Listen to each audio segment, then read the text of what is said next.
ಎಲ್ರಿಗೂ ನಮಸ್ಕಾರ. Welcome back to my channel. ನಾನು Kavitha. Once again happy new year to all.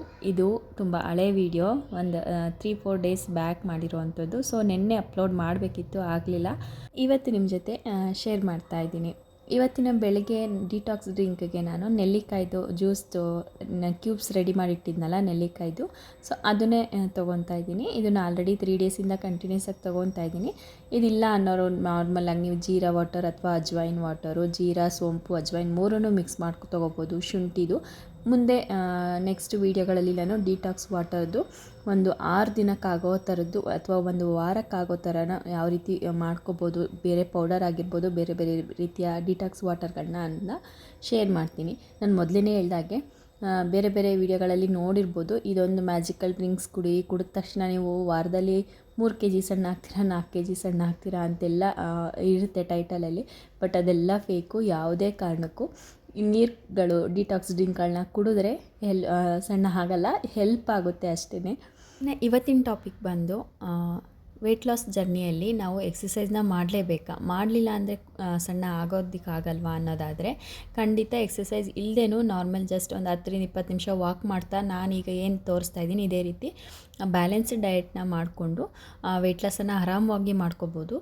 ಎಕ್ಸಸೈಸ್ನ ಏನು ರೀಸನಿಗೆ ಮಾಡಬೇಕು ಅನ್ನೋದಾದರೆ, ನಮ್ಮ ಬಾಡಿ ಫಿಟ್ ಆಗಿರಲಿಕ್ಕೆ. ಅಂದರೆ ನಾವು ಈ ಎಕ್ಸಸೈಸ್ ಮಾಡ್ದೇ ಜಸ್ಟ್ ಹಾಗೇ ಡಯಟ್ನ ಮಾಡಿ ಸಣ್ಣ ಆದರೆ ನಮ್ಮ ಬಾಡಿಯಲ್ಲಿ ಸ್ಕಿನ್ನೆಲ್ಲ ಲೂಸ್ ಇರುತ್ತೆ. ಸೊ ಹಾಗಾಗಿ ಅದು ಟೈಟ್ ಆಗಬೇಕು ಅಂದರೆ ಅದಕ್ಕೋಸ್ಕರ ನಾವು ಒಂದು 20 ಮಿನಿಟ್ಸ್ ಆದ್ರೂ ಎಕ್ಸಸೈಸ್ನ ಮಾಡಬೇಕಾಗುತ್ತೆ.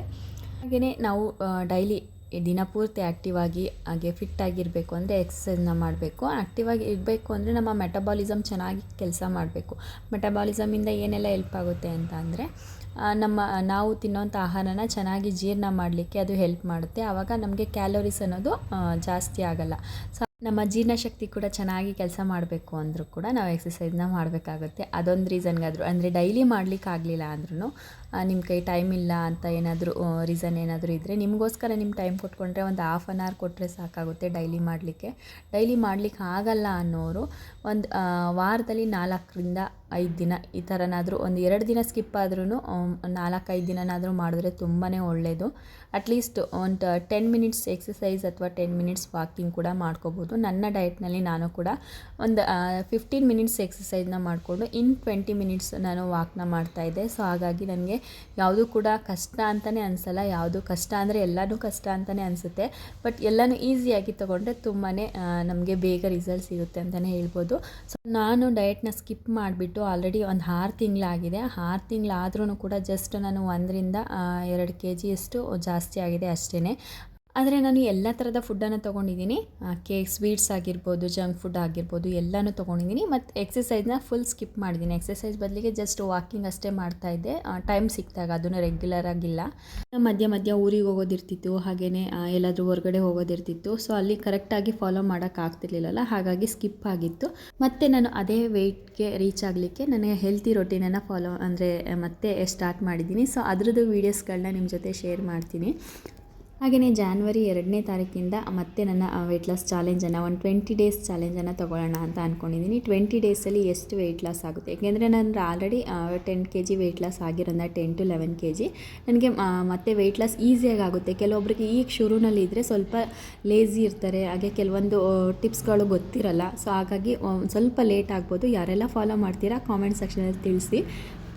ಹಾಗೆಯೇ ನಿಮ್ಮದು ಏನೇ ಡೌಟ್ಸ್ ಇದ್ದರೂ ಕೂಡ ಕಾಮೆಂಟ್ ಸೆಕ್ಷನಲ್ಲಿ ತಿಳಿಸಿ. ಇನ್ನು ಬೆಳಗ್ಗೆನೇ ಇವತ್ತು ನಾನು ಬ್ರೇಕ್ಫಾಸ್ಟಿಗೆ ಮುದ್ದೆಯನ್ನು ಮಾಡಿದ್ದೆ. ಹಸಿ ಅವರೆಕಾಳು ಸೀಸನಲ್ಲಿ ಇರೋವಂಥ ತರಕಾರಿಗಳನ್ನ ತುಂಬಾ ತಿಂದರೆ ಒಳ್ಳೆಯದಲ್ವ.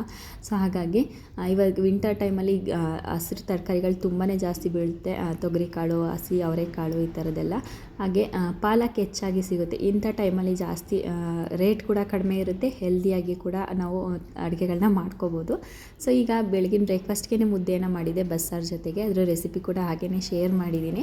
ಸೊ ಬೆಳಗ್ಗೆನೇ ಮುದ್ದೆಯನ್ನು ತಿನ್ಬೋದಾ ಅಂದರೆ, ಸ್ವಲ್ಪ ತಿಂದರೆ ಏನೂ ತೊಂದರೆ ಆಗಲ್ಲ. ಇನ್ನು ಬೆಳಗ್ಗೆನೂ ಮುದ್ದೆ ತಿಂದು ಮಧ್ಯಾಹ್ನನೂ ಮುದ್ದೆ ತಿನ್ನೋದು ಅಷ್ಟು ಸರಿಯಲ್ಲ, ತುಂಬಾ ಹೆವಿ ಅನಿಸುತ್ತೆ, ಹೆವಿ ಊಟ ಅನಿಸುತ್ತೆ. ಸೊ ನಮ್ಮ ಮನೆಗಳಲ್ಲಿ ಮುದ್ದೆಗಳನ್ನ ಆವಾಗವಾಗ ಅಂದರೆ ಈ ಥರದ ಬಸ್ಸಾರು ಅಥವಾ ನಾನ್ ವೆಜ್ ಏನಾದ್ರು ಮಾಡಿದರೆ ಮಾಡ್ತಿರ್ತೀವಿ.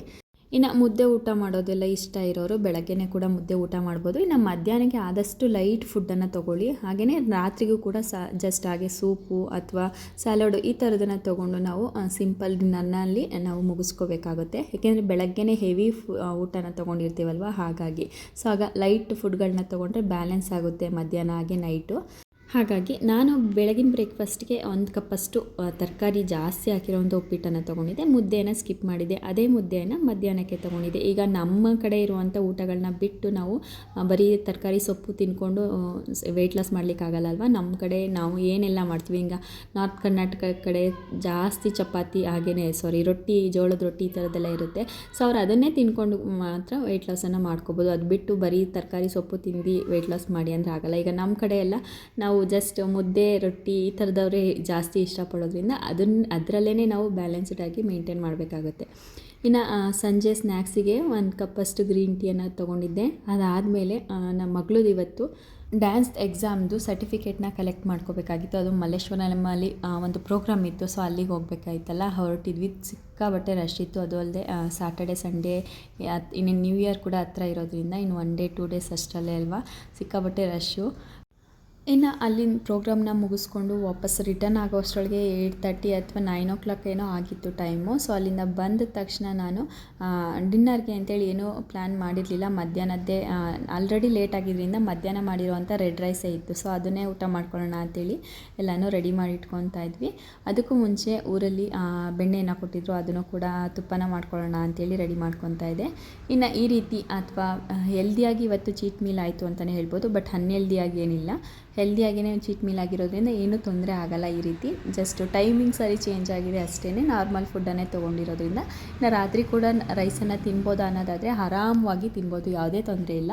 ಮಧ್ಯಾಹ್ನ ರೈಸ್ ತೊಗೊಂಡು ರಾತ್ರಿನೂ ರೈಸ್ ತೊಗೊಳ್ಳಿಕ್ಕೆ ಹೋಗಬೇಡಿ. ಮಧ್ಯಾಹ್ನ ನಾರ್ಮಲ್ ರೈಸು ಸಾಂಬಾರು ಈ ಥರದ್ದು ತೊಗೊಂಡಿದ್ರೆ ರಾತ್ರಿ ಪ್ರೋಟೀನ್ ರಿಚ್ ಆಗಿರೋವಂಥ ಕಿಚಡಿ ಆಗಿರ್ಬೋದು ಅಥವಾ ಬಿಸಿಬೇಳೆಬಾತು ಅಥವಾ ತರಕಾರಿ ಬೇಳೆನ ಜಾಸ್ತಿ ಹಾಕಿ ಮಾಡ್ಕೊಳ್ಳೋ ಅಂಥ ರೈಸ್ ಕ್ವಾಂಟಿಟಿ ಕಡಿಮೆ ಇದ್ದು ತರಕಾರಿ ಬೇಳೆ ಜಾಸ್ತಿ ಇರೋ ಥರದ ನೀವು ಮಾಡಿಕೊಂಡ್ರೆ ತುಂಬಾ ಒಳ್ಳೆಯದಾಗುತ್ತೆ. ರೈಸ್ನ ಆರಾಮಾಗಿ ನೈಟ್ ಕೂಡ ತೊಗೋಬೋದು. ಇನ್ನು ಮಧ್ಯೆ ಈ ರೀತಿ ಹೊರಗಡೆ ಹೋಗೋದಿರುತ್ತೆ ಅಥವಾ ಏನಾದರೂ ಫಂಕ್ಷನ್ ಇರುತ್ತೆ, ಫಂಕ್ಷನಲ್ಲಿ ಊಟ ಮಾಡಿರ್ತೀವಿ. ಈ ಥರ ಏನಾದರೂ ಚೀಟ್ ಮೀಲ್ಗಳಾದರೆ ಯಾವ ರೀತಿ ಬ್ಯಾಲೆನ್ಸ್ ಮಾಡೋದಾದರೆ ನೆಕ್ಸ್ಟ್ ಡೇಗೆ ನಾವು ಅದನ್ನು ಡಿಟಾಕ್ಸ್ ವಾಟರ್ನ ಮಾಡ್ಕೊಬೇಕಾಗುತ್ತೆ. ಅಂದರೆ ಡಿಟಾಕ್ಸ್ ಡೇನ ಮಾಡಬೇಕಾಗುತ್ತೆ. ಜಸ್ಟ್ ನೀರನ್ನು ಕುಡ್ಕೊಂಡಿರೋದಂಥದ್ದಲ್ಲ, ನಾರ್ಮಲಾಗಿ ಕಾಬ್ಸನ್ನು ತೊಗೊಂಡು ಫೈಬರ್ ಇರೋದನ್ನ ತೊಗೊಂಡು ಕಾಬ್ಸನ್ನ ಫುಲ್ ಕಡಿಮೆ ಮಾಡಬೇಕಾಗುತ್ತೆ. ಅಥವಾ ನಮಗೆ ಉಪವಾಸ ಇದ್ದು ಅಭ್ಯಾಸ ಇಲ್ಲ ಅಂದರೆ ಡಿಟಾಕ್ಸ್ ಡೇ ಅಂದರೆ ಜಸ್ಟ್ ನಾವು ಕನ್ನಡದಲ್ಲಿ ಹೇಳೋದಾದರೆ ಉಪವಾಸದ ಥರನೇ. ಸೊ ಅದರಲ್ಲಿ ಎಲ್ಲ ಊಟನ ಬಿಟ್ಟಿರೋದಲ್ಲ, ಸ್ವಲ್ಪ ತರಕಾರಿಗಳನ್ನ ತಿನ್ಕೊಂಡಿರೋದು ಆ ಥರದ್ದು.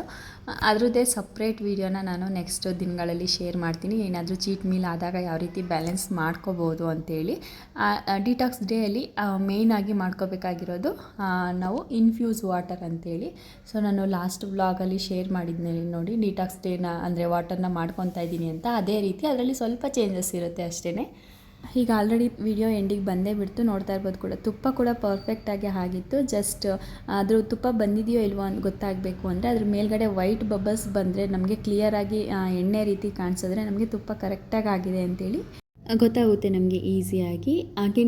ಹಾಗೆಯೇ ತುಪ್ಪ ಒಂದು ಹೆಲ್ದಿ ಗುಡ್ ಫ್ಯಾಟ್ ಆಗಿರೋದ್ರಿಂದ ನಾವು ಡಯಟ್ನಲ್ಲಿ ಡೈಲಿ ಊಟಕ್ಕೆ 1 ಸ್ಪೂನಷ್ಟು ಯೂಸ್ ಮಾಡ್ಕೋಬೋದು. ಅದಕ್ಕಿಂತ ಜಾಸ್ತಿ ಹಾಕೊಳ್ಳಿಕ್ಕೆ ಹೋಗಬೇಡಿ, ರುಚಿಯಾಗಿರುತ್ತೆ ಅಂತೇಳಿ. ಜಸ್ಟ್ ಚಿಕ್ಕ ಸ್ಪೂನಲ್ಲಿ 1 ಸ್ಪೂನ್ ತೊಗೊಂಡ್ರೆ ಸಾಕಾಗುತ್ತೆ. ಇವತ್ತಿನ ವೀಡಿಯೋನ ಇಲ್ಲಿಗೆ ಕೊನೆ ಮಾಡ್ತಾಯಿದ್ದೀನಿ. ಇವತ್ತಿನ ವೀಡಿಯೋದಲ್ಲಿ ನಿಮ್ಗೆ ಏನಾದರೂ ಸ್ವಲ್ಪನಾದರೂ ಯಾವ್ದಾದ್ರು ಟಿಪ್ಸ್ ಇಷ್ಟ ಆಗಿದೆ ಪ್ಲೀಸ್ ಒಂದು ಲೈಕ್ ಮಾಡಿ. ನಿಮ್ಮ ಅನಿಸಿಕೆ ಅಭಿಪ್ರಾಯನ ಕಾಮೆಂಟ್ ಸೆಕ್ಷನಲ್ಲಿ ತಿಳಿಸಿ. Thanks for watching.